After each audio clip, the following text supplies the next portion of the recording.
¿Cuál ha sido tu encuentro más aterrador con un extraño en Halloween? Bienvenidos a otro vídeo de maquillaje y misterio. Hoy volvemos con algunas historias más de Halloween, de encuentros aterradores con extraños que gente ha compartido en Reddit. Me he puesto esta peluca, no sé, me voy a hacer un maquillaje así que vaya un poquito con esta peluca. No sé si me gusta, nos gusta, no lo sé, queda un poquito extraña, ¿verdad? Bueno. Si eres nuevo o nueva a este canal, los miércoles subo historias aterradoras de encuentros con extraños mientras me hago un maquillaje y los domingos casos de crímenes reales. Así que si te interesa este tipo de contenido, suscríbete al canal y tengo por aquí mis redes sociales. En el podcast subimos más historias. Deja un me gusta en este vídeo y empecemos con la primera historia.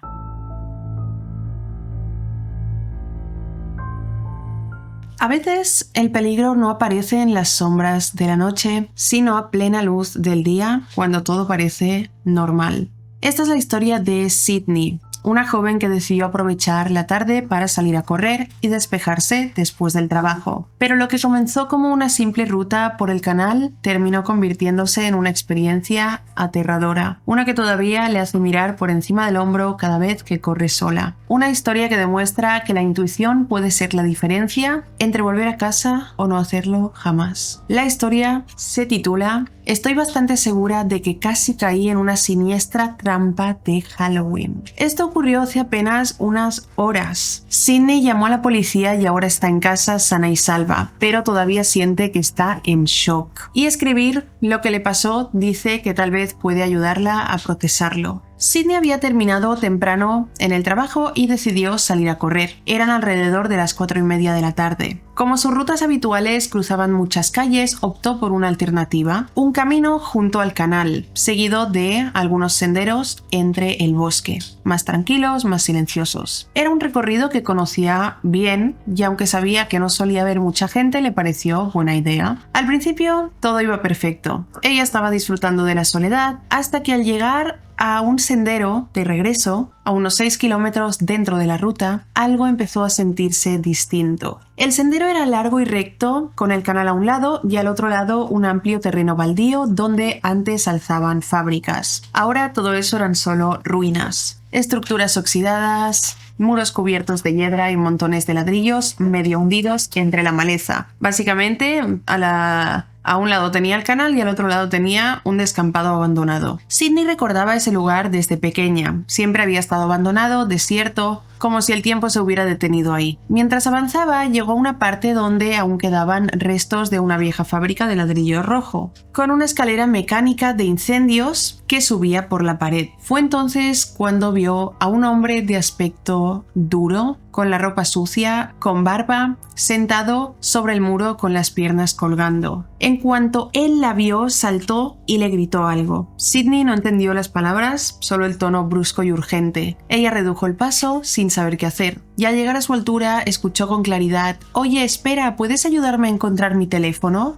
El hombre dijo esto mientras bajaba corriendo por las escaleras. Y Sydney, sin pensarlo mucho, se detuvo. Estaban apenas a unos metros de distancia en ese momento, separados por una vieja valla de hierro con barras verticales y pinchos en la parte superior, de esas que uno ve en cementerios, iglesias antiguas. El hombre dijo: "Se me ha caído por aquí, ¿puedes marcarlo a ver si suena?". Por un momento Sydney dudó. La petición parecía inocente, pero algo en el tono del hombre la inquietaba. Aún así se sintió incómoda con la idea de negarse. Llevaba el teléfono atado al brazo, así que se lo quitó y comenzó a desbloquearlo. Entonces él soltó el número demasiado rápido, como si quisiera confundirla. Y lo más extraño es que no empezaba por 07. Y en el Reino Unido nos cuenta Sydney que los teléfonos móviles empiezan por 07. En ese instante algo dentro de Sydney se tensó. No sabía qué estaba pasando, pero estaba segura de una cosa, y es que algo no estaba estaba bien. Aunque la sensación de que algo encajaba había empezado a crecer, Sydney no se sintió verdaderamente asustada en ese momento. Estaba en buena forma, llevaba ventaja de altura y peso, y además una valla la separaba de este hombre. El hombre no parecía atlético, daba la impresión de que era un sin techo, no alguien peligroso, y si le intentaba robar el teléfono, pensaba Sydney, lo peor que pasaría era que sacara un arma blanca para amenazarla. Lo dice como muy tranquila, ¿no? Como si no se fuera a asustar. Ella le dijo que no había entendido el número que le había dado, porque se lo dijo demasiado rápido. Él repitió y esta vez sí que empezó por 07. Sydney marcó el número de teléfono que le dijo el hombre y mientras introducía los números, él empezó a tocar el suelo y a decir: lo oigo, ven a ayudarme a mirar. Ella vio como él miraba alrededor, como buscando algo que no aparecía. Sus ojos no se detenían y no dejaba de hacer así con la mano en el suelo buscando el móvil. Pero la petición «mira, ven a ayudarme» sonó diferente ahora, más insistente. Sydney siguió ahí de pie aferrada en su teléfono, manteniendo la distancia y sin moverse del lado del camino, lista para echar a correr si la situación empeoraba. Estaba a punto de decirle al hombre que aún no había terminado de marcar cuando algo la hizo congelarse. A su derecha, desde detrás de un muro cubierto de maleza, apareció otro hombre. Era mucho más grande, de complexión fuerte, con la ropa sucia y la mirada perdida, como si estuviera drogado. Salió del escondite diciendo que oía el teléfono sonar cerca de él y empezó a hacerle señas a Sydney para que pasara por un hueco de la valla y los ayudara a buscar. El hombre que buscaba el teléfono le preguntó a Sydney: «¿Está sonando, verdad?» Y ella respondió que sí. Aunque no era verdad, porque ni siquiera había terminado de marcar los números, o sea, no le había dado a llamar. Y fue ahí cuando lo entendió con claridad. Los dos hombres estaban trabajando juntos en eso. Ambos comenzaron a insistir cada vez con más energía para que Sydney se acercara y los ayudara a buscar. Le hacían gestos con las manos de ven y repetían que oían el timbre pero que necesitaban que les ayudara para encontrarlo. Fue entonces cuando escuchó al hombre más grande murmurar algo que le heló la sangre. Dijo en voz baja al otro: «no va a caer en la trampa». Lo dijo en voz baja creyendo que no lo iba a oír, pero en medio de aquel silencio tan lejos de todo, Sydney entendió cada palabra y se le heló la sangre. El hombre que buscaba su móvil, al ver que ella no accedía a acercarse, cambió de actitud. Comenzó a golpear un árbol con violencia, gritando que necesitaba su teléfono, que toda su vida estaba en él, que lo ayudara a buscarlo. Su tono era cada vez más agresivo y cada golpe que daba al árbol era más fuerte que el anterior. Mientras tanto, el otro hombre se desplazaba lentamente hacia la derecha, desapareciendo parcialmente de su vista, como si buscara un ángulo que la dejara atrapada. Sydney miró alrededor, ya eran más de las 5 de la tarde, el sol se había ocultado y la oscuridad empezaba a caer con rapidez sobre el canal. Fue entonces cuando vio un hueco en la valla, justo donde el hombre grande se había detenido. Un espacio donde faltaban varios barrotes, suficiente para que pudiera pasar. Y en ese momento no lo pensó dos veces, salió corriendo con todas sus fuerzas, con el corazón desbocado, sintiendo cómo la adrenalina la empujaba cada paso. No escuchó nada detrás de ella, ni gritos, ni pasos, ni ramas quebrándose, solo el eco de sus propias pisadas sobre la grava húmeda del sendero. Y fue precisamente eso lo que más la asustó. Bueno, más que asustarla, lo que más la inquietó, y es que ninguno de los dos hombres dijo ni una palabra mientras ella huía. Piensa que si de verdad estaban buscando un teléfono, habrían gritado algo como «pero espera, que necesitamos tu ayuda» o «espera, que necesitamos escuchar el tono de llamada». Pero no, nada. Cuando se atrevió a mirar hacia atrás, a unos 20 o 30 segundos de distancia, los vio. Ambos estaban de pie, inmóviles, junto al hueco de la valla, observando cómo se escapaba. No la perseguían, solo observaban. Ella continuó corriendo, mirando hacia atrás cada pocos segundos, hasta que los perdió de vista. No se detuvo hasta salir del sendero del canal, donde el bosque se abría y el asfalto de la carretera aparecía como un alivio tangible. Allí, respirando con dificultad, sacó el teléfono para llamar a la policía. El operador tomó sus datos y las descripciones de ambos hombres. El operador le aseguró que lo reportarían, que se investigaría, aunque no sonó demasiado preocupado ni convincente. Cuando colgó, Sydney se dio cuenta de que le temblaban las manos y aún escuchaba en su cabeza los golpes que daba ese hombre en el árbol y el murmuro del hombre grande diciendo «no va a caer en la trampa». En ese momento Sydney estaba segura de que si se hubiera acercado al hueco de la valla no habría vuelto a casa, y dice que nunca más va a volver a correr por el sendero sola.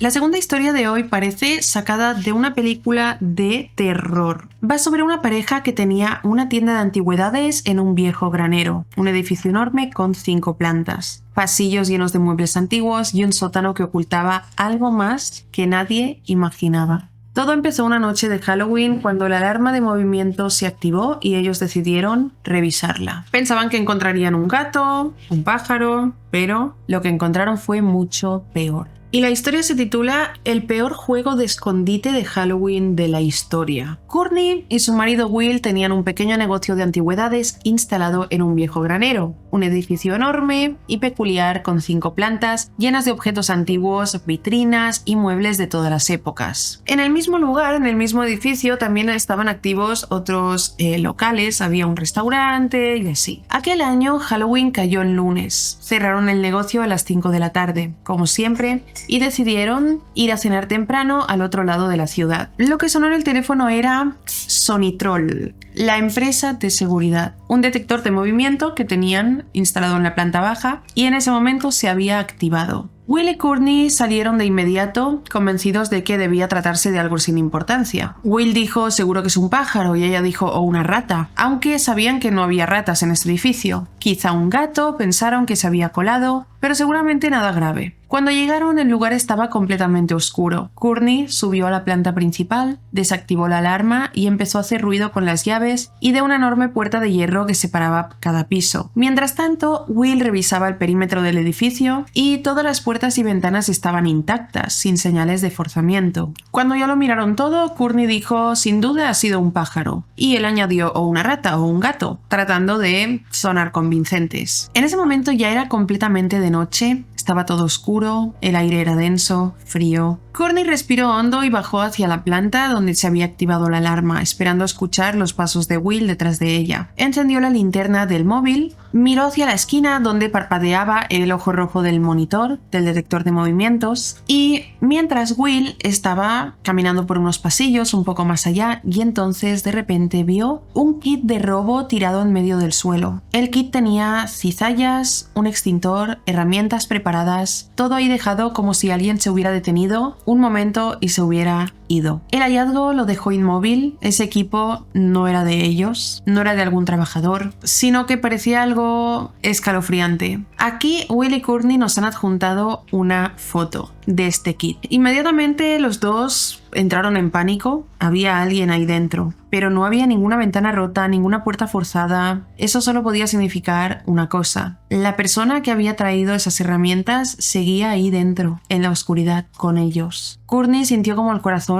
le martillaba los oídos y entonces empezaron a correr hasta la puerta principal sin mirar atrás. Salieron, entraron en su coche y llamaron a el 911, convencidos de que había alguien ahí dentro. 5 eternos minutos después, la policía llegó. Al principio no parecían sorprendidos por un simple kit de robo, pero todo cambió cuando revisaron las grabaciones de seguridad. En las imágenes, una figura se movía entre las sombras, un rostro que Courtney no olvidará jamás y que ella misma dice que se ha convertido en el rostro de su nuevo demonio de la parálisis del sueño. Aquí nos dejan una imagen. Cuando la policía revisó las cámaras, Courtney y Will por fin vieron lo que realmente había pasado aquella noche. Este hombre, en las grabaciones, se le veía detrás de una estantería mientras Courtney, Will y su equipo cerraban el negocio sin notar su presencia antes de irse a cenar. El hombre esperó paciente oculto entre los muebles, aguardando para el momento justo. Y cuando todos se fueron, salió con una calma escalofriante. No corría, no estaba apresurado, solo caminó hacia el baño de hombres del pasillo inferior. Esa zona del edificio casualmente no tenía detector de movimiento, una falla de seguridad que aquella noche le había dado al intruso el escondite perfecto. En el vídeo se veía cómo permaneció dentro del baño de los hombres durante un buen rato, moviéndose con la puerta abierta, y luego con total tranquilidad cogió una máscara que tenían en el negocio, una de esas piezas antiguas decorativas que ellos vendían, y la combinó con una corona de flores falsas. Frente a la cámara se miró fijamente sin pestañear, sosteniendo la máscara frente a su rostro, y entonces se la colocó. Permaneció así unos segundos mirándose inmóvil. Luego muy despacio se puso unos guantes. Courtney dice que recordará para siempre esa última imagen congelada del vídeo, con aquel desconocido mirándose al espejo espejo con una máscara de su propia tienda adornada con flores, preparándose para lo que fuera que pensaba hacer después. Aquí nos deja una imagen aterradora. Courtney y Will vieron en las grabaciones algo que parecía sacado de una película macabra. Este tipo apiló varias maletas antiguas frente a una puerta de hierro y las saltó. Corrió por el pasillo activando la alarma silenciosa de las 6:30. Volvió corriendo, movió una escalera y la usó para impulsarse al otro lado de la puerta. Y de forma inquietante repitió este patrón varias veces, o sea, hacía movimientos sin sentido. No se quedaba quieto. Corría por los pasillos y cada vez que veía una cámara de detector de movimientos se la quedaba mirando fijamente, como si quisiera dejar constancia de su presencia cuando luego la revisaran. Se movía rápido hacia arriba, hacia abajo, escaleras arriba, escaleras abajo, como un ejercicio de parkour oscuro. Luego sacó sus herramientas de este kit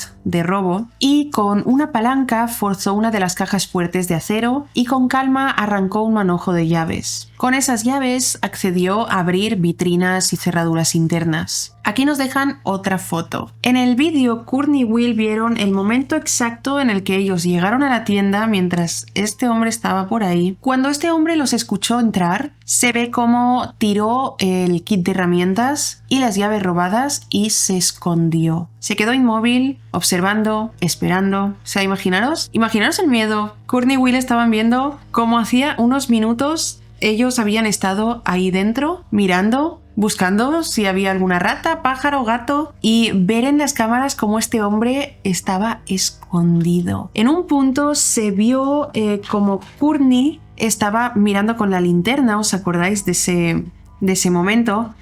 Y el ladrón, el hombre, estaba escondido al lado de ella mirándola. Cuando corrieron hacia afuera del edificio para llamar a la policía desde el coche, el intruso aprovechó el momento y bajó al sótano, y ahí lo que hizo después rozaba lo inhumano. El sótano del granero tenía acceso a un viejo túnel subterráneo, un pasaje de tierra que bordeaba todo el edificio. El hombre forzó la puerta y se metió ahí dentro, sin linterna, sin luz. Era un túnel fangoso, húmedo, cubierto de raíces, con un olor a tierra vieja, en moho. Cuentan que ahí, en ese túnel, viven arañas enormes del tamaño de platos y que es difícil respirar.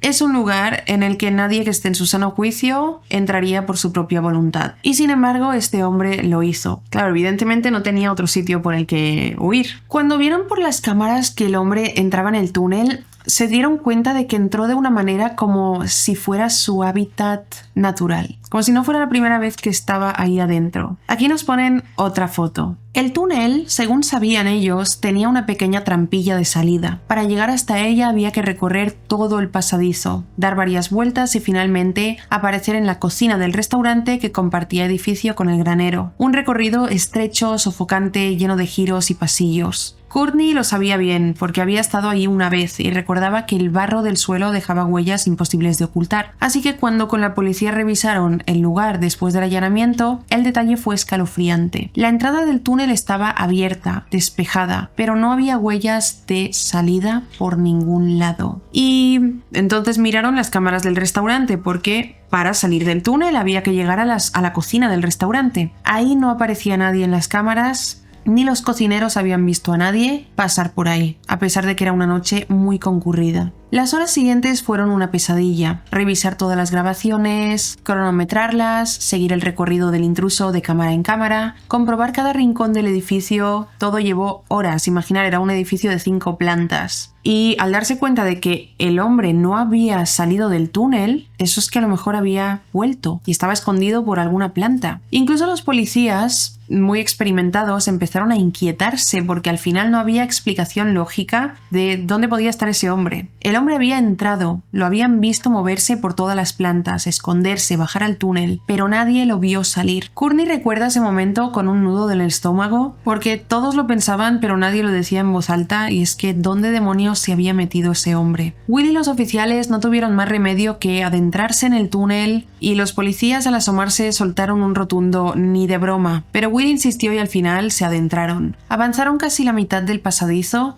hasta que uno de los agentes se detuvo y dijo: ni hablar, volvemos. Revisaremos las cámaras del restaurante, donde no hay arañas, a la mierda con esto. Al día siguiente Will consiguió el permiso para tapiar ambos extremos del túnel y lo hizo. Pero imaginaros tapar los dos extremos del túnel. ¿Y si el hombre estaba ahí dentro? ¿Y si el hombre estaba ahí dentro? ¿Se lo dejaron atrapado? Bueno, las fotos del intruso circularon por todas partes para encontrarlo, pero no llegó ninguna pista, ni una sola coincidencia con su rostro. Entonces se preguntan, ¿de verdad logró salir por la trampilla de la cocina, pasar entre los cocineros sin dejar rastro de barro? Tal vez. Courtney bromea, aunque en su voz no hay del todo humor, con que ese tipo murió allí abajo, y dice que piensa usar su cráneo en la exhibición de Halloween de este año.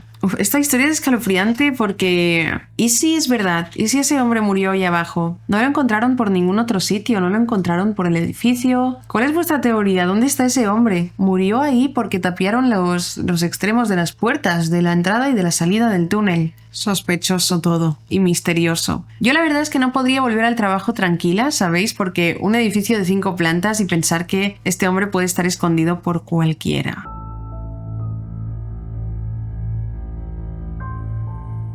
La siguiente historia es de una chica llamada Naomi y su familia, y de cómo una mujer llamada Mari entró en sus vidas cuando ella era apenas una niña y nunca más se fue. La historia se titula Mari Aterradora. Esta es la primera vez que Naomi se atreve a compartir su historia. Siempre había pensado escribir un libro sobre ella, pero la vida y la escuela no le habían dejado tiempo, ni la claridad mental tampoco, para hacerlo. Ahora, con los años encima y las piezas todavía desordenadas en su cabeza, por fin se atreve a contarla, pero por Reddit. Dice que su historia empieza como muchas otras. Mis padres se divorciaron cuando yo era niña, pero lo que vino después fue cualquier cosa menos algo normal. La separación de sus padres fue el punto de partida de algo muy oscuro, algo que se fue colando poco a poco en sus vidas, repitiéndose una y otra vez como un ciclo imposible de romper. Hoy su padre ya no está, su muerte fue catalogada como un suicidio. Pero Naomi nunca lo creyó. Según ella, esa era solo la mitad de la verdad. La otra mitad, la que nadie quiso ver, la que quedó enterrada entre rumores y silencios, tenía un nombre: Mari. Y Naomi estaba convencida de que Mari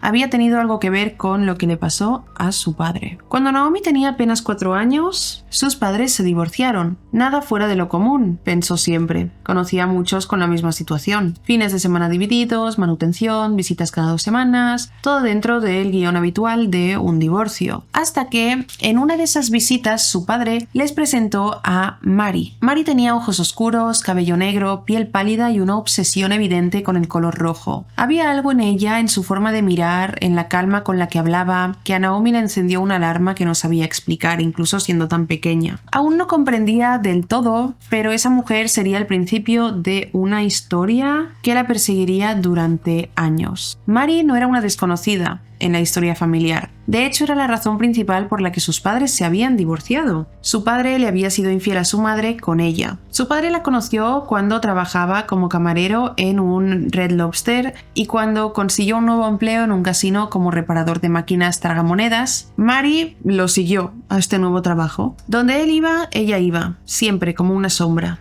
Al final él cayó y se casaron. Apenas un tiempo después del divorcio con la madre de Naomi. Nadie en la familia lo sabía, ni siquiera Naomi, que se habían casado. Ni siquiera se enteró de la boda, se enteró muchísimo después, casi por accidente. Y desde ese momento algo dentro de ella empezó a decirle que Mari no era simplemente la nueva mujer de su padre, sino algo muy oscuro. La madre de Naomi detestaba a Mari, pero jamás habló mal de ella ni del padre frente a sus hijos. Decía que cada uno debía sacar sus propias conclusiones, incluso si esa mujer había sido una de las razones por las que su matrimonio se había roto. Así que las visitas siguieron como siempre, solo que ahora ya no iban a casa de papá, sino a la casa de papá y Mari. Naomi siempre recordaría esa casa por un color, el rojo. Todo allí estaba teñido de ese tono. Las paredes tenían cuadros de fresas, las sábanas eran rojas y Mari siempre vestía igual. Suéteres rojos, pantalones rojos, siempre iba de rojo. Incluso los labios. Era como si fuera una obsesión ese color. Durante un tiempo Mari fue solo un foco de drama, porque a veces Mari empezó a comentar que quería que su padre y ella ellas se quedaran con la custodia completa de los niños. Bueno, pasaron 2 años desde que el padre se casó con Mary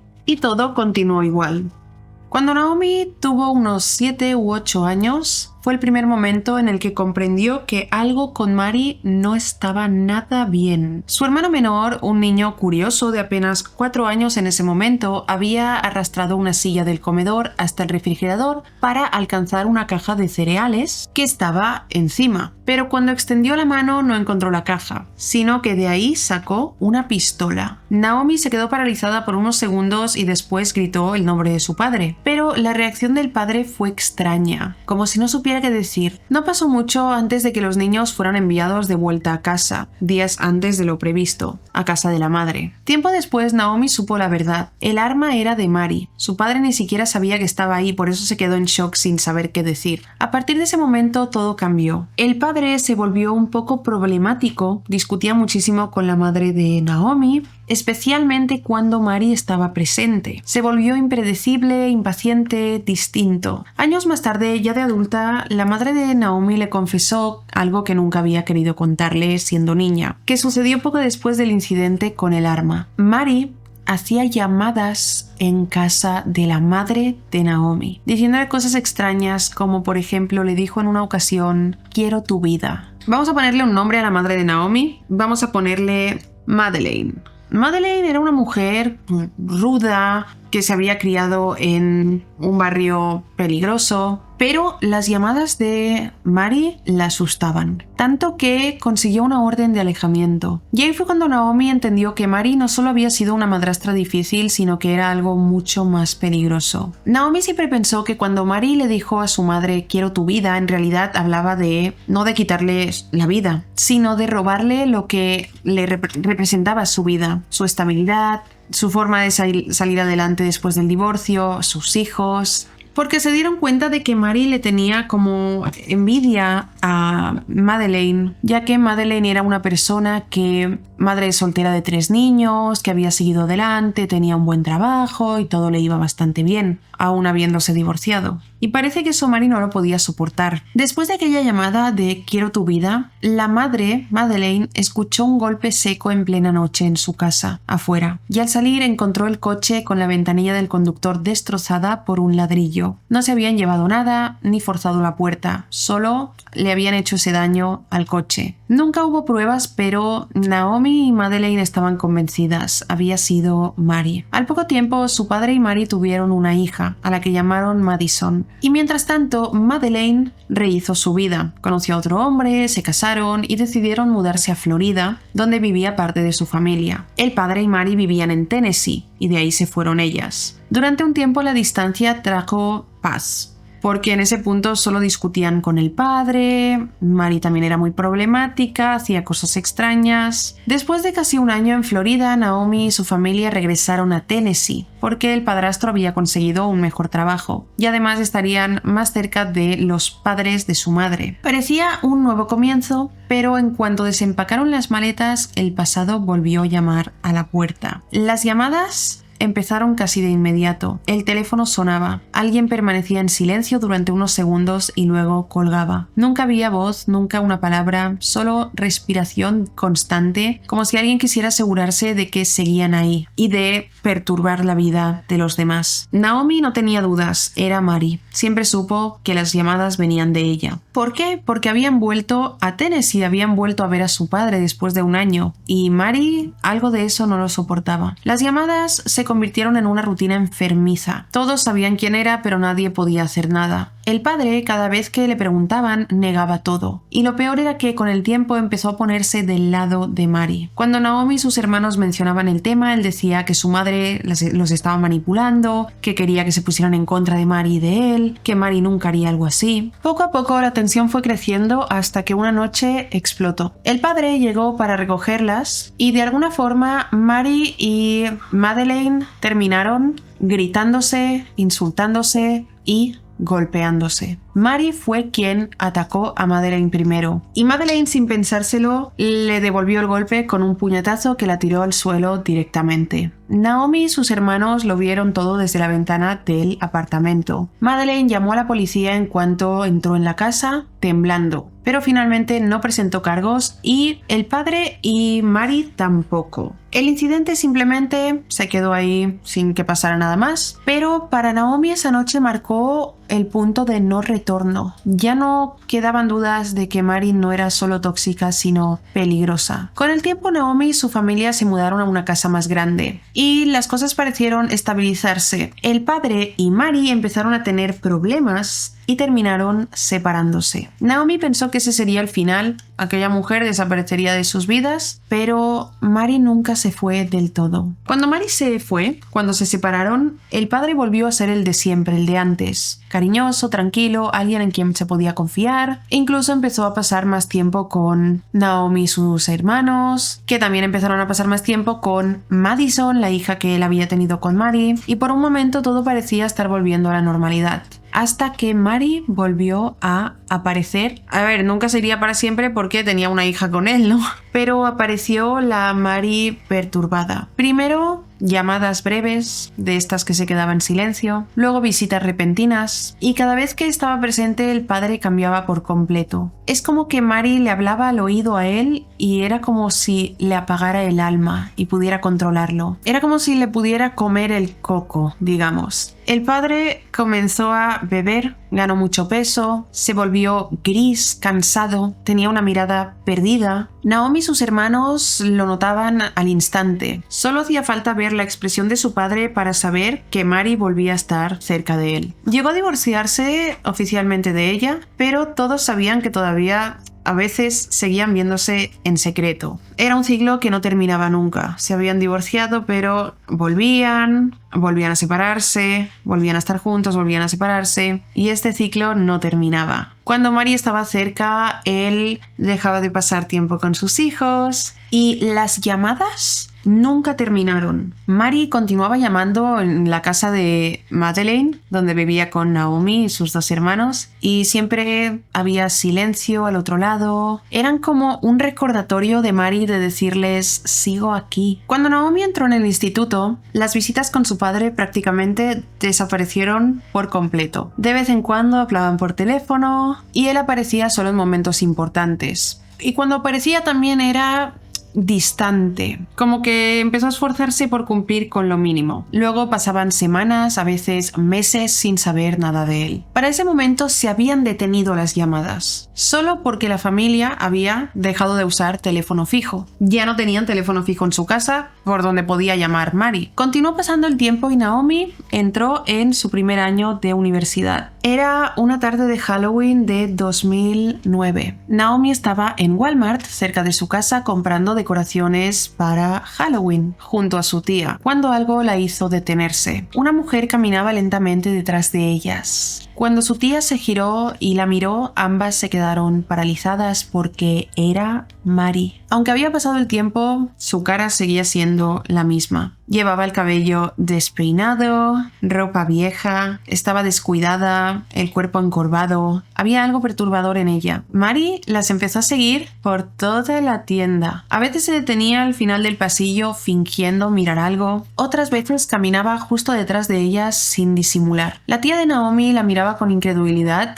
dándole pequeños codazos a Naomi, susurrándole ¿qué está haciendo esta señora? Pero ninguna de las dos se atrevía a decirle nada. Sin embargo, Naomi reunió todo el valor que pudo, se acercó a Mary y le preguntó ¿eres Mary? La respuesta fue sí, lo soy. Hola Naomi, ¿cómo estás? Escuchar su nombre salir de su boca la dejó helada porque Mary sabía exactamente quién era. No disimuló, no dijo en plan ¡ay, Naomi! Nada. Entonces está claro que la siguió por la tienda, sabiendo que era Naomi. Naomi trató de mantener la compostura y le preguntó si había tenido noticias de su padre, porque hacía mucho tiempo que no sabía nada de él. Mary dijo que no, juró que no hablaban desde hacía meses, que no sabía nada de él, pero estaba mintiendo y Naomi lo descubriría pronto. Ese encuentro fue el inicio del peor peor capítulo de su vida, porque poco después de ver a Mari en ese Walmart, su padre desapareció, sin explicación. Su teléfono estaba apagado, Naomi llamó a su trabajo en el casino, donde llevaba más de 15 años y le dijeron que ya no trabajaba allí y se negaron a explicar el motivo. Era como si de un día para otro su padre se hubiera borrado del mapa. Y Naomi no podía quitarse de la cabeza el momento en el que Mari, con esa calma inquietante, la hubiera saludado en el Walmart y le hubiera dicho que no sabía nada de su padre cuando estaba claro que sí. Naomi, su madre y sus hermanos llamaron a la policía para denunciar la desaparición de su padre. No hubo periodo de espera ni ese tedioso quizás vuelva pronto, porque ya hacía semanas que nadie sabía nada de él. Nadie lo había visto en el trabajo, sus amigos tampoco tenían ni idea de dónde estaba ni sabían nada de él desde hacía semanas. La policía los ayudó a preparar volantes con su foto y una breve descripción. Pegaron carteles por todo el vecindario, hablaron con vecinos, compañeros del casino, incluso con bares que solía frecuentar, pero nadie lo había visto, era como si se lo hubiera tragado la tierra. Y todas las pistas, una tras otra, conducían a un punto. Mari había sido la última persona en verlo. Cuando por fin consiguieron contactarla, ya era mediados de noviembre. Naomi y su madre la llamaron juntas, con el altavoz encendido, las dos esperando que, por una vez, Mari contestara y les dijera algo útil. Y lo hizo, solo que lo que dijo las dejó heladas. Con voz tranquila, casi indiferente, Mari confirmó que había visto al padre de Naomi la noche después de Halloween. Les contó que él le había dicho que estaba haciendo una soga y que, según sus palabras, esa sería la última vez que alguien lo vería con vida. Naomi recuerda el silencio que siguió a esas palabras. No sabían qué decir, se quedaron en shock. Su padre tenía problemas con el alcohol, sí, era impulsivo, a veces dramático, pero jamás había dado señales de querer terminar con su propia vida. Todas las señales también les hacía pensar que Mari sabía más de lo que decía. Cuando Naomi y su familia contactaron a los detectives con la información que Mari les había dado, las autoridades decidieron citarla para interrogarla. Era la única persona que había visto al padre de Naomi después de su desaparición, y su versión de los hechos tenía que ser clave para la investigación. Pero en cuanto Mari comenzó a hablar, todo se volvió confuso. Las fechas cambiaban, los detalles no coincidían, y cada vez que los agentes intentaban precisar algo, Mari contradecía su propia historia. Aún así, sin pruebas concretas, no podían detenerla ni acusarla de nada. Uno de los detectives, con gesto serio, fue claro con la familia. Les dijo: no vuelvan a hablar con ella, no sabemos de lo que es capaz. Y esa frase les quedó grabada. Las semanas pasaron sin noticias hasta que el 4 de enero de 2010, la llamada que nadie quería recibir finalmente llegó. Habían encontrado a su padre, sin vida, dentro de un trastero. Había metido el coche, cerrado la puerta y había dejado el coche encendido hasta morir por inhalación. Llevaba ahí 63 días. Junto a él había varias notas de suicidio, todas fechadas al 2 de noviembre, apenas 2 días después de Halloween, justo cuando Mari decía haberlo visto por última vez. Había una carta para su madre y una para sus hijos, para cada uno de los hijos. Pero había una más, una nota larga, cuidadosamente escrita, dirigida a Mari. En ella su padre la adoraba, hablaba de lo maravillosa que era y le pedía que usara el dinero del seguro de vida para ella misma. Las fechas, las palabras, todo coincidía de manera inquietante. Demasiado precisa la nota para Mari. Naomi lo dijo muchas veces desde entonces. Podrían haber pasado 1.000.000 de cosas, pero sé que ella tuvo algo que ver.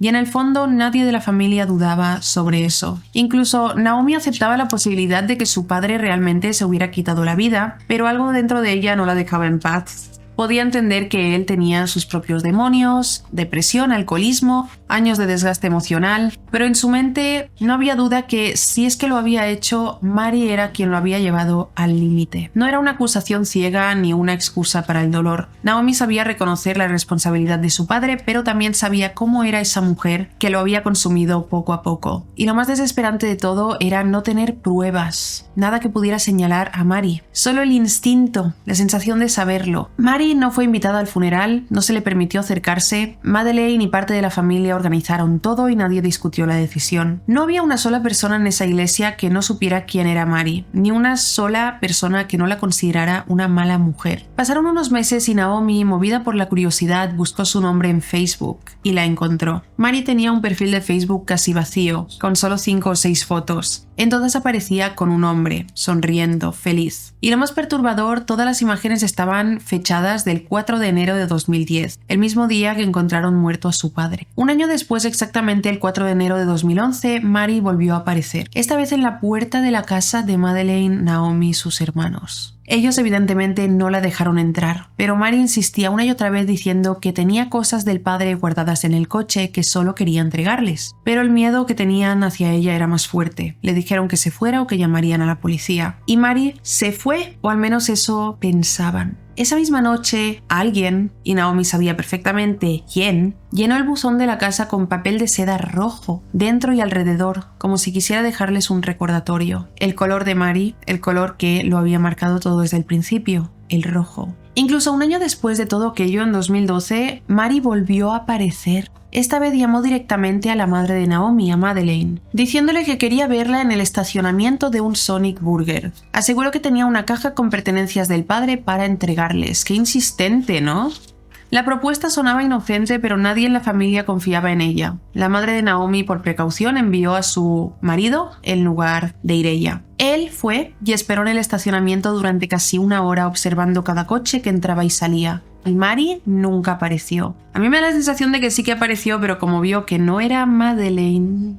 Naomi estaba convencida de que no era una simple entrega, sino una trampa. Algo en su interior le decía que Mari quería hacerles daño. No tenía suficiente con el padre. Después de eso pasaron meses en silencio. Ningún mensaje, ninguna llamada, era como si se hubiera desvanecido o hubiera decidido al fin dejarlos en paz. Hasta que Naomi, movida por la curiosidad de nuevo, empezó a buscar información. Y lo encontró. Mari no es que hubiera decidido dejarlos en paz, es que fue arrestada y enviada a prisión por fabricar metanfetamina. De repente muchas piezas empezaron a encajar, su comportamiento errático, la agresividad, pero aún así quedaban demasiadas preguntas abiertas, demasiadas cosas que no le encontraban explicación. Supuestamente la liberaron en verano de 2014 por buena conducta y rehabilitación. Naomi lo confirmó en la web del centro penitenciario. Tiempo después volvió a encontrar otro perfil de Facebook con su nombre. Las fotos mostraban a Mari con una nueva familia, sonriendo, pobre familia. Naomi miró esas imágenes durante un rato largo, pensó en su padre, en todos los años de miedo, en todas las veces que Mari había regresado cuando menos lo esperaban, y solo pudo pensar en una cosa: que Dios ayude a esta familia, si está haciendo con ellos lo mismo que hizo con la mía. Hoy no tiene ni idea de dónde está Mari y tampoco quiere saberlo.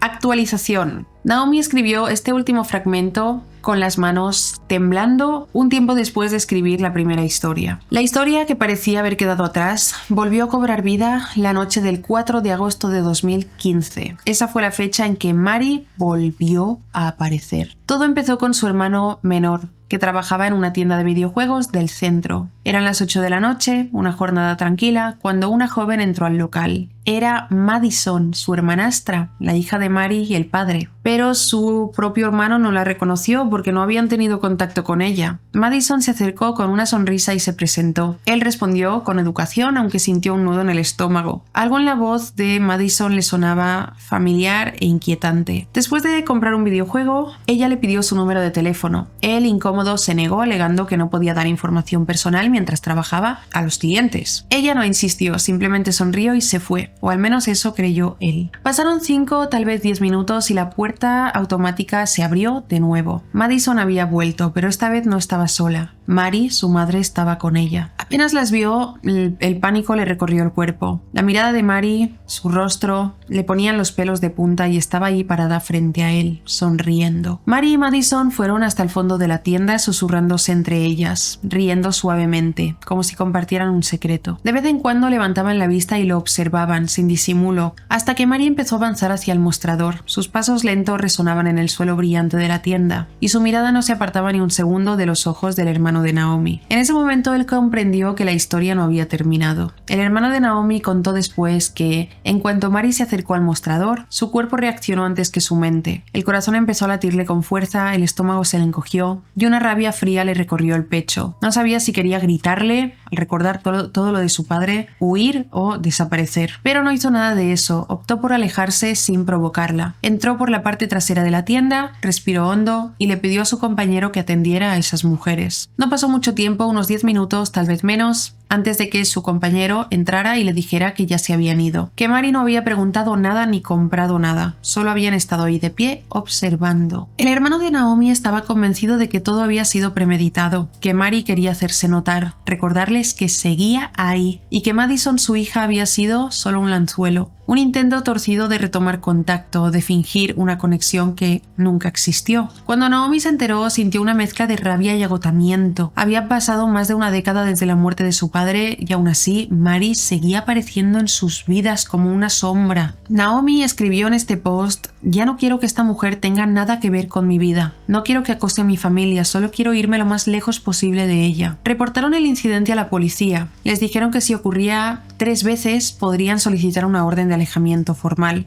Pero Naomi no podía quitarse la sensación de que eso no bastaría de todos modos. Cerró la publicación de Reddit con una frase que reflejaba perfectamente lo que todos sentían. "Pensé que todo había terminado, pero no le basta con que mi padre esté muerto. Supongo que necesita tener la última palabra. Siempre quiso tener el control, siempre". Y aunque Naomi promete de mantenernos informados, bueno, esto fue en 2015, dijo que nos mantendría informados porque sabe que el fin no fue ese, que esta historia no ha terminado y que está esperando el próximo movimiento de Mari. Es increíble cómo existen muchos casos, muchas historias de una pareja, del padre o de la madre, que llega para destruir la vida de la familia.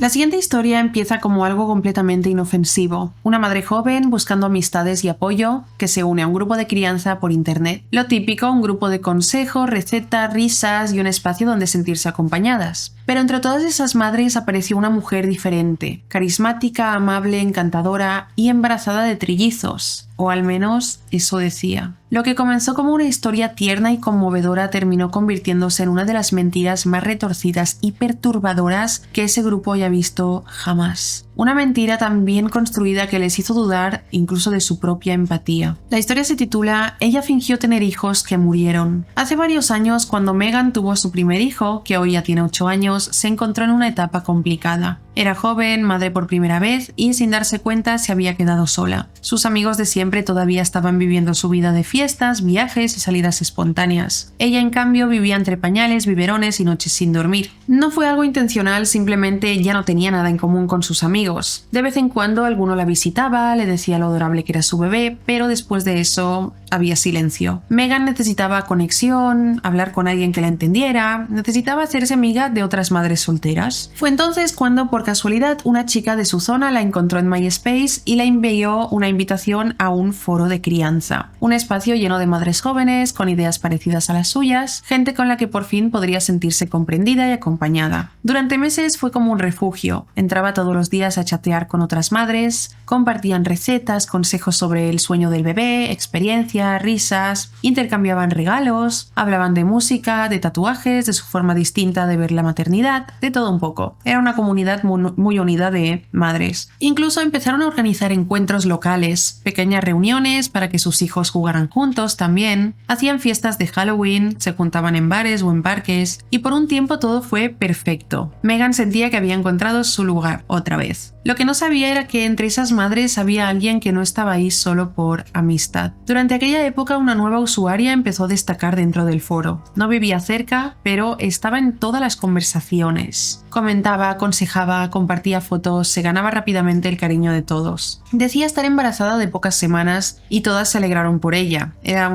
una mujer dulce, divertida y parecía muy normal. Un tiempo después hizo un anuncio que dejó al grupo en shock. Esperaba trillizos. Publicó que no lo sabía, que había sido una auténtica sorpresa, que estaba incrédula, emocionada y todas, incluida Megan, se contagiaron de esa alegría. El foro entero se volcó en ella. Le enviaban ropa, mantas, juguetes, dinero para los gastos médicos. Todas se pusieron a apoyarla porque de repente esperaba trillizos. Todo el mundo quería ayudar. Era un grupo muy... gente generosa y buena. La chica compartía fotos de su enorme barriga y cada publicación generaba cientos de comentarios. Todas esperaban con ilusión el día del nacimiento de los bebés para conocer, aunque fuera a través de una pantalla, a los 3 nuevos bebés del grupo. Y finalmente ese día llegó. La chica publicó que había entrado en el parto, que había roto aguas antes de tiempo. Contó que la habían trasladado de emergencias a un hospital más grande porque su hospital local no estaba preparado para un parto tan delicado. Poco después escribió que uno de los bebés no había sobrevivido, que otro estaba grave en cuidados intensivos y que solo uno había podido irse a casa con ella. El foro entero se volcó a apoyarla todavía más, mensajes, condolencias, más donaciones, más regalos, hasta que unos días después publicó de nuevo. El segundo bebé también había fallecido. Meghan recuerda el silencio en el foro aquella noche. Nadie sabía qué decir, todo el mundo estaba destrozado. Nadie sospechaba todavía que detrás de esa tragedia había algo mucho más oscuro. Entonces empezaron a llegar las fotos. Primero una imagen tierna de la supuesta bebé superviviente. Una niña preciosa, de mejillas redondas. El foro entero se llenó de mensajes de amor y alivio. Después de tanto dolor, al menos... es un poco raro decirlo, ¿no? Pero al menos un bebé había sobrevivido y estaba bien. Pero pronto las cosas empezaron a ponerse extrañas. A los pocos días la mujer publicó fotos post-mortem de los otros 2 bebés. Las imágenes eran inquietantes, perturbadoras. Ella las compartía con un tono triste pero sereno, diciendo que quería honrar su memoria. Sin embargo, Meghan, que trabajaba como enfermera, notó que algo no encajaba. Aunque no era especialista en neonatología, sabía reconocer a un bebé prematuro, un recién nacido enfermo. Y esos bebés supuestamente muertos al nacer o poco después no lo parecían en absoluto. Tenían un aspecto saludable, llenitos, con la piel sonrosada y sin los signos típicos de un parto complicado, ni de que estuvieran muy graves. Y en realidad parecían idénticos al bebé superviviente. Misma complexión, mismo rostro, mismas manos. La única diferencia era que los fallecidos llevaban gorritos puestos cubriéndoles el cabello. Un detalle que llamó la atención sobre todo porque la mujer había descrito que los trillizos tenían distintos colores de pelo. Meghan no fue la única que lo notó. Algunas madres empezaron a murmurar en privado, pero nadie se atrevía a decir nada en público. Una de las usuarias, en un intento de ser amable, incluso editó con Photoshop una de las fotos, agregándole alas de ángel como tributo. Fue entonces cuando la supuesta madre publicó una foto suya en el hospital sosteniendo uno de los bebés, aún en la cama. Nada parecía fuera de lugar, hasta que alguien reparó en un detalle inquietante. La placa del uniforme de la enfermera que aparecía junto a ella tenía el nombre del hospital local, no el del hospital de la gran ciudad, al que supuestamente la habían trasladado para ir a luz. Y ahí fue cuando las piezas empezaron a desmoronarse. Las madres del foro, preocupadas y queriendo mostrar su apoyo, intentaron enviar flores al funeral que la mujer decía estar organizando, pero cuando contactaron con la funeraria se encontraron con algo aterrador. Nadie sabía de quién hablaban. No había ningún servicio programado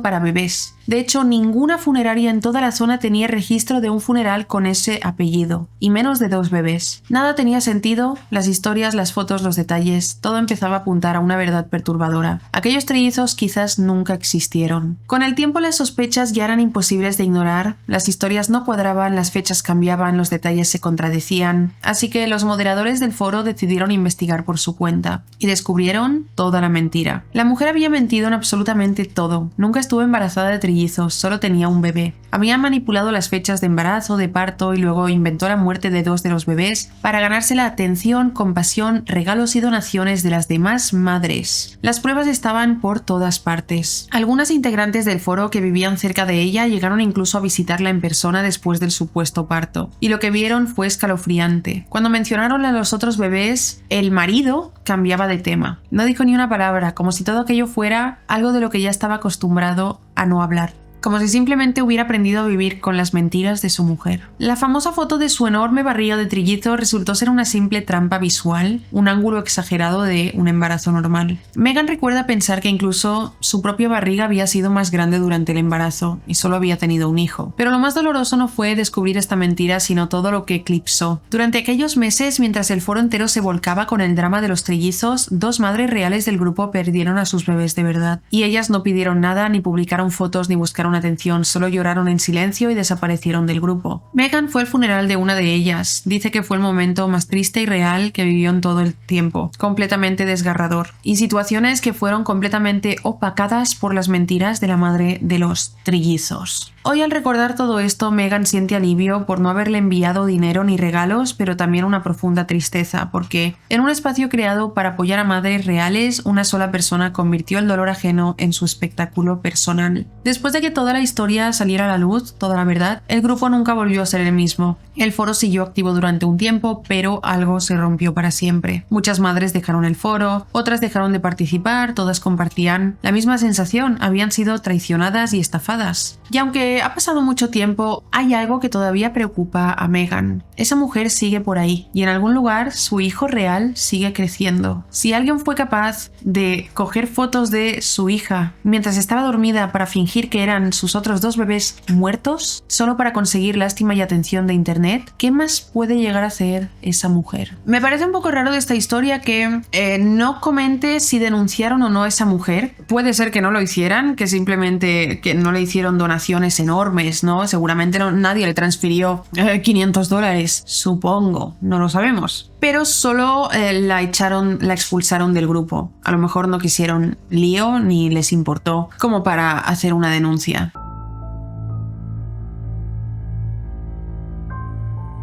La siguiente historia es corta, pero de esas que te dejan con la piel de gallina. Le pasó a Misty, una chica que trabajaba como niñera y que una noche cualquiera cerca de Halloween pensó que estaba viviendo algo totalmente normal. Estaba cuidando a 2 niños en una casa tranquila, era una noche más de trabajo. Hasta que alguien llamó a la puerta, y lo que parecía una simple broma terminó revelando algo mucho más inquietante, porque mientras ella miraba por la mirilla, alguien más también la estaba mirando a ella. La historia se titula "Estoy bastante segura de que casi me convierto en una leyenda urbana de niñera asesinada". Hace un par de años, justo en vísperas de Halloween, Misty estaba haciendo uno de sus trabajos habituales de niñera. Esa noche cuidaba a los niños de 2 amigas que habían salido juntas a cenar. Era una casa tranquila, en un vecindario seguro, y los niños, 2 pequeños de unos 8 años, estaban felices en el sofá, absortos en sus iPads y juegos. Todo iba perfecto hasta que a las 8 en punto alguien llamó a la puerta. El sonido seco y firme del golpe rompió el silencio de la sala. Misty se giró hacia los niños y preguntó: ¿esperáis a alguien? Los 2 negaron con la cabeza. Algo en su estómago se tensó. Se acercó despacio a la puerta principal y miró por la mirilla, y lo que vio le heló la sangre. Afuera, bajo la luz tenue del porche, había un hombre con una sudadera gris y capucha. Estaba encorvado de manera antinatural, como si quisiera ocultar el rostro a propósito. Su postura era extraña, forzada, e instintivamente Misty retrocedió un paso y susurró para sí misma: no, no, no, no. No dijo ni una palabra, no encendió luces, solo se quedó quieta esperando que ese tipo pensara que la casa estaba vacía. Pasaron unos minutos eternos y luego se armó de valor y con mucho cuidado corrió un poquito la cortina de las ventanas laterales para echar un vistazo. El hombre ya no estaba y el porche estaba vacío. Trató de convencerse de que había sido una broma de Halloween, tal vez algún adolescente buscando asustar, y no quiso alarmar a los niños, así que decidió dejarlo pasar. Pero lo que Misty no sabía era que aquella noche no había terminado. Pasaron las horas y la noche volvió a sentirse tranquila. Los niños se durmieron sin problemas y Misty se relajó un poco, pensando que lo que había pasado antes había sido una broma o alguien pidiendo dulces. Cerca de la medianoche las 2 madres regresaron. Entraron riendo, con bolsas en la mano y ese aire típico de quienes por fin tienen una noche libre. Todo parecía normal. ¿Todo bien?, preguntó una de ellas. Sí, los niños estuvieron geniales. Pero alguien llamó a la puerta alrededor de las 8. Apenas dijo eso, una de las madres cambió de expresión. Su sonrisa se borró de golpe. Sacó el teléfono del bolso y lo revisó con prisa. La otra madre la miró preocupada y dijo: justo a esa hora alguien nos estuvo llamando sin parar. Un número desconocido. Y cuando cogimos el teléfono decía cosas como: te veo por la ventana. En ese momento todas se quedaron en silencio. Las mujeres se miraron entre sí y todas supieron que no había sido una simple broma. Las madres acompañaron a Misty hasta su coche sin dejarla sola ni un segundo. Ella se fue con el corazón acelerado, mirando los espejos retrovisores cada poco rato. Cuando llegó a casa, las llamó para avisarles y para preguntarles si todo estaba bien. Y dijeron que todo estaba bien y que nadie volvió a llamar. Pero esa noche, antes de dormir, Misty no podía dejar de pensar en algo. Si hubiera abierto la puerta, tal vez la historia habría terminado muy diferente, porque no parecía una simple broma ni una coincidencia. la persona que había picado a la puerta quería expresamente asustar a una de las madres. Lo que me parece extraño es que no supieran quién era, ¿sabéis? Si supieran quién podía ser, sería un poco en plan, ah, vale, me ha querido gastar una broma. Pero que una persona pique a tu puerta y esté como encorvada ocultando su rostro y te llame para decirte con voz distorsionada, te estoy viendo, da bastante miedo y no sé, puede que fuera una broma porque estamos hablando de Halloween, pero una broma que da